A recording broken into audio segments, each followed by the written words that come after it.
ভালো করে বলো, ভালো করে বলো। Hello, good morning. সবাই কেমন আছে? ভালো আছেন?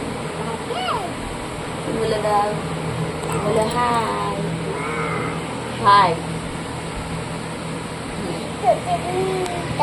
তো এখন বাজে ঘুরিতে সকাল 7:09। আমার অনেকক্ষণ আগেই ঘুম ভেঙে গেছে। আর এই ছানাপোনাগুলোকে দেখছেন, ছানাপোনাগুলো উঠে পড়েছে। একদিন জামাই ষষ্ঠী বলে কথা, আমিও বাড়ি যাব। আর এত গরম পড়েছে, তার জন্য এখানে বিছানা করে আমরা শুয়েছিলাম। বাবু এখনো ঘুমাচ্ছেন, এখনো ওঠেন নাই। তো আমি উঠে পড়েছি, আমিও যা কাজটা আছে কমপ্লিট করে নিয়ে আবার আপনাদের সামনে আসবো। সেটা সবটা পুরো শেয়ার করবো, আপনারা দেখতে থাকবেন। আর আজকে ষষ্ঠী কারা কারা বাড়ি যাচ্ছেন আজকে আমার মতো অবশ্যই আমাকে কমেন্ট করে জানাবেন।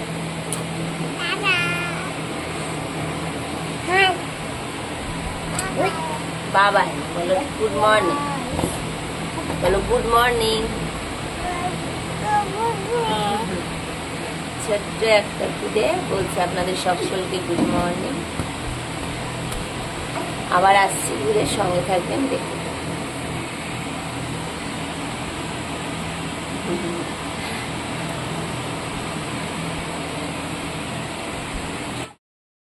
তো বন্ধুরা, আমি হয়ে গেছি একদম পুরো রেডি, দেখতে পাচ্ছেন শাড়ি পরে রেডি হয়ে গেছি। আর এই বছরের ষষ্ঠীটা আমার একটুখানি অন্যরকম, যেহেতু আপনারা সকলেই জানেন, আপনাদের সকলকে আমি জানিয়েছি যে আর এই বছর ষষ্ঠীটা আমি আমার সন্তানের জন্যই করব। তো সেই জন্য ভীষণ ভালো লাগছে, খুশি লাগছে, একটুখানি আলাদা তার জন্য। আর বাড়ি গিয়ে কী হয় না হয় সেগুলো সমস্তটা আপনাদের সাথে শেয়ার করব, আর দেখতে থাকবেন। আর আজকে আমাকে কেমন লাগছে অবশ্যই কমেন্ট করে কিন্তু জানাবেন। বর রেডি হয়ে গেছে, কিন্তু আজকেও আবার ওর কাজ আছে, কাজে যেতে হবে বলছে, জানি না, দেখা যাক কী হয়। আজকে ষষ্ঠীটা সত্যি এবছর ষষ্ঠীটা ভীষণ স্পেশাল আমার। তো চলুন দেখি আর কি।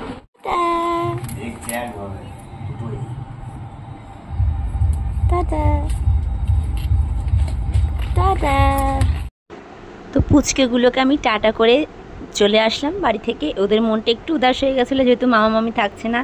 ভেবেছিলাম ইচ্ছা ছিল ওদের নিয়ে আসবো, কিন্তু নিয়ে আসা হলো না। আমি তো আবার অফিস যাই বলে আমারও একটুখানি খারাপ লাগছে। তো দেখুন, কথা বলতে বলতে মিষ্টি নিয়ে বাড়ি চলে এসেছি একদম। আর এদিকে চম্পাকলি তো এসে আমার ব্যাগটা নিয়ে নিয়েছে, বলছে এত দেরি বলে আমাদের দিকে আবার তাকাচ্ছে। আর এদিকে যা যা নিয়ম ছিল, রিচুয়াল ছিল, মা সেগুলো সমস্তটাতেই বসে পড়েছে। তো আমাদের বাঙালিদের এই যে এই উৎসবগুলো তো ভীষণই প্রিয়, সকলেরই প্রিয়। জামাষষ্ঠী বছরে একবার হয়, তো এই দিনগুলো সত্যি স্পেশাল, ভীষণ স্পেশাল। আর যতদিন শাশুড়ি মা থাকবেন ততদিনই এগুলো হবে, তারপরে হয়তো ওইগুলো আফসোস হবে।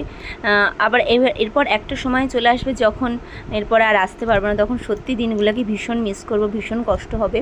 তখন সবাই যার যার নিজস্ব আরও সংসার বেড়ে যাবে, বড় হয়ে যাবে, সন্তান বড় হবে, স্কুলে পড়বে, পড়াশোনা থাকবে, অনেক কিছু কারণের জন্য আর যাই হয়ে উঠবে না। তো যতদিন না হচ্ছে, যতদিন আছে, ততদিন এই দিনগুলোকে এইভাবে নিয়ে বাঁচার সুন্দরভাবে চেষ্টা করি আমরা সকলে মিলে। কারণ জীবন তো একটাই, জীবন আর বারে বারে ফিরে আসে না। তো সুতরাং তো সেই আমার মনে হয় প্রত্যেকটা মুহূর্তগুলোকে এইভাবে মানুষের উপভোগ করা উচিত। আর ওদিকে জিজুর হয়ে গেছিলো, আর অলরেডি অমিত লেট ছিল। ওর আবার আগে আপনাদের সকলকে বললাম যে অফিস আছে, ও আবার এখান থেকে করে এগুলো যা যা নিয়ম পালন করে তারপরে মা ওর জন্য কিছু খাওয়া দাওয়ার সকালবেলা আয়োজন করেছে, সেগুলো খাওয়া দাওয়া করে আবারও অফিসে চলে যাবে। আজকের দিনটাতে সত্যি অফিসটা আমার ভীষণ রাগ হচ্ছিলো, কিন্তু কী করা যাবে, অফিস বলে কথা। যাই হোক, এখানে মা সামনে ওকে মিষ্টি আর ফল সুন্দর করে সাজিয়ে দিয়েছে দেখুন। আর এদিকে কাদের কাদের এরকম নিয়ম আছে যে হ্যাঁ হলুদ সুতো হাতে বাঁধতে হয়, তো আমাদেরও আছে। তো মা ওকে বেঁধে দিল। আগের ক্লিপগুলো আর নিতে পারিনি, জিজুগুলো যেহেতু হয়ে গেছিলো, আমি পরে এসেছি। আর এদিকে তারপর সামান্য দুজন একটুখানি সময়টা সুন্দরভাবে মুহূর্তটা একটু ক্যামেরা বন্ধ করে নিয়েছি। আর আগে বলেছি আপনাদেরকে আছে আমার নিরামিষ, তো আমিও বসে পড়েছি লুচি মায়ের হাতের তরকারি নিয়ে আর দই মিষ্টি নিয়ে। তারপরে দেখুন দুপুরবেলাতে খেতে বসে পড়েছি, এটা ভীষণ ফেভারিট খাবার আমার, দই দিয়ে চিড়ে কলা সন্দেশ আম মুরকি দিয়ে মেখে এত সুন্দর লাগে খেতে, ভীষণ ফেভারিট। কাদের কাদের আপনাদের ষষ্ঠীতে সকলেই খায় এই খাবারটা, তো আমার ভীষণ প্রিয় কিন্তু এই খাবারটা, বিশ্বাস করুন ভীষণ ভীষণ ভালো লাগে। তো সেই বছর হয়তো একবার, হয়তো এর আগের গত 3 বছর আমি খাইনি, এবছর আমি খাচ্ছি, যেহেতু আমি ষষ্ঠী করছি সেহেতু আমি এবছরটা আমার নিরামিষ। আর বাদবাকি মা তো জামাইদের জন্য আয়োজন করেছিল, অন্য কিছু আয়োজন ছিল। তো আমি, মা আর দিদি আমরা 3 জন খাইনি। আর এদিকে চম্পাগুলি, ওর বাবা আর ওর মনাই, এই 3 জন মিলে খেয়েছে হচ্ছে মাংস ভাত, আরও অনেক কিছু আইটেম ছিল, সেগুলো সবই আপনাদের সাথে শেয়ার করব। তো একদিকে দুপুরবেলা হয়ে গেছে, চলে এসেছেন একজন বসে বসে খেলছে। তো আর একজনের ছোটোটার আগমন ঘটলো, উনি অফিস থেকে সবে আসলেন। আর জানেনই তো অমিতের একটু অ্যালার্জি আছে ক্যামেরাতে, তো সামনে যথারীতি ও হেলমেটটা ধরে নিল। আর এদিকে খেতে বসে পড়েছে, ডাল বেগুন ভাজা পটল ভাজা প্রচুর ছিল, মাংস ছিল, আবার রাত্রিবেলাতেও আইটেম ছিল হচ্ছে কষা কষা মাংস আর পরোটা। আর এদিকে দেখুন চম্পাগুলি কি তাড়াতাড়ি ভাত খাচ্ছে, এরকম ভাত আপনারা কেউ খেতে পারেন তাড়াতাড়ি? তো ওরও পরোটারও ছিল, নাস্তা ছিল, সেগুলো কমপ্লিট করে এসে মনায়ের সাথে খাবে বলে একসাথে বসেছিল।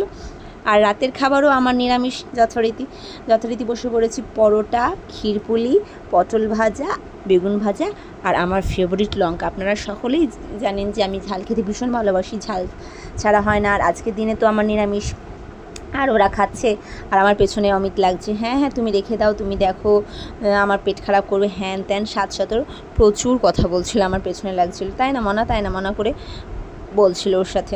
যাই হোক, আমার অতটা ওরকম লাগছিল না, বছরে তো একবার আমার, সুতরাং কিচ্ছু সেই রকম খাবার টাবার নিয়ে কিচ্ছু মনে হচ্ছিল না। আমি আমার খাবারটা যথেষ্ট এনজয় করে সুন্দর করে খেয়েছি।